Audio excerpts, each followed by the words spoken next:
है मसीह का प्यारा वचन, ये है वचन प्यारा। परमेश्वर के धन्य नाम की महिमा हो। प्रभात मनन के सत्र 2189 में आप सभी का बहुत ही विनम्रता के साथ स्वागत करता हूँ। आइए आज के मनन के लिए हम पढ़ते हैं याकूब की पत्री अध्याय 1 आयत 1। परमेश्वर के और प्रभु यीशु मसीह के दास याकूब की ओर से उन 12 गोत्रों को जो तितर बितर होकर रहते हैं नमस्कार पहुंचे। प्रभु की दया से हम आज से याकूब की पत्री का अध्ययन शुरू कर रहे हैं। आप सब नियमित रूप में हम जितने भी इस सेवा के पीछे प्रयासरत है प्रार्थना करते रहिएगा ताकि हम बिना रुके इस सेवा को जारी रख सके। विशेषकर मेरे लिए और मेरे साथी भाई लोग ब्रदर सनीश बीबी जो प्रभात मनन संदेशों को वीडियो में परिवर्तित करता है, और ब्रदर जेम्स जॉर्ज नागपुर जो प्रभात मनन के यूट्यूब चैनल की देखरेख करता है। आप सभी प्रार्थना में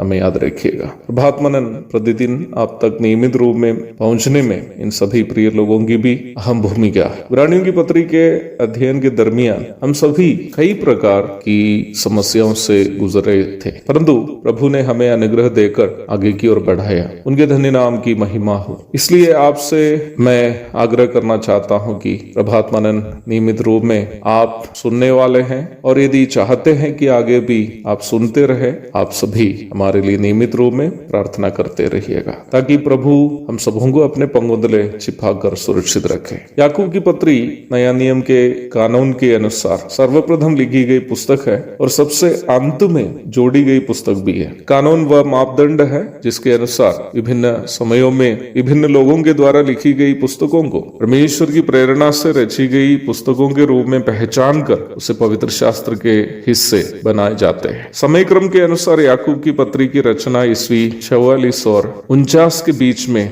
हुई थी। इससे बाइबल के सार्वलौकिक पत्रियों में से एक अर्थात वन ऑफ द जनरल एपिसल्स समझी जाती है।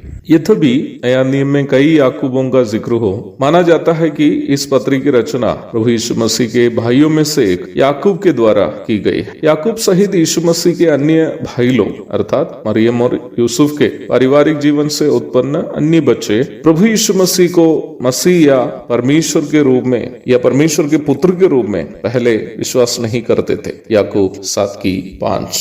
मानुषिक परिप्रेक्ष्य में देखा जाए प्रभु यीशु मसीह घर के प्रथम बच्चा के रूप में मरियम और यूसुफ के परिवार के अन्य सभी बच्चों का वह बड़े भैया था। यद्यपि अपने भाई लोग उन पर विश्वास नहीं किया और उनका मजाक भी क्यों न उड़ाया, उन लोगों को भी अनंतकाल के नरक से बचाना एक बड़ा भाई के रूप में प्रभु का दायित्व था। प्रभु ने निम्न दायित्व को भी अच्छा से निभाया। मर के जी उठने के पश्चात प्रभु ने याकूब सहित अपने अन्य भाइयों को भी दर्शन देकर यह प्रमाणित किया है कि वह इस्राएल के लिए वायदा किया गया मसीहा एवं परमेश्वर के पुत्र है। पहला कुरिन्थी 15:7, प्रेरितों के काम 1:14। याकूब बाद में पतरस और यूहन्ना के साथ यरूशलेम की कलीसिया के खंभे के रूप में जाने जाते थे। गलाती 2:9। याकूब की पत्री को रोमियो की पत्री के दूसरा पहलू भी समझ सकते हैं, अर्थात रोमियो की पत्री सिक्के का एक पहलू है तो याकूब की पत्री उसके दूसरा पहलू है। रोमियो की पत्री उद्धार का सिद्धांत को हमें सिखाती है, वही याकूब हमें सिखाता है कि उद्धार कैसे दिखाई देता है। आत्मिक जीवन का उपदेश हम रोमियो की पत्री से सीखते हैं, वही याकूब की पत्री हमें सिखाती है कि आत्मिक जीवन कैसे हमारे जीवन से दिखाई देता है। संक्षेप में कहूं तो याकूब की पत्री हमें सिखाती है कि उद्धार का अनुभव क्या है और क्या नहीं है। प्रभु दया करे, आने वाले दिनों में हम याकूब की पत्री का अध्ययन और गहराई से करेंगे। प्रभु हम सबको आशीष दे। प्रभु के धन्य नाम की महिमा हो। आमीन।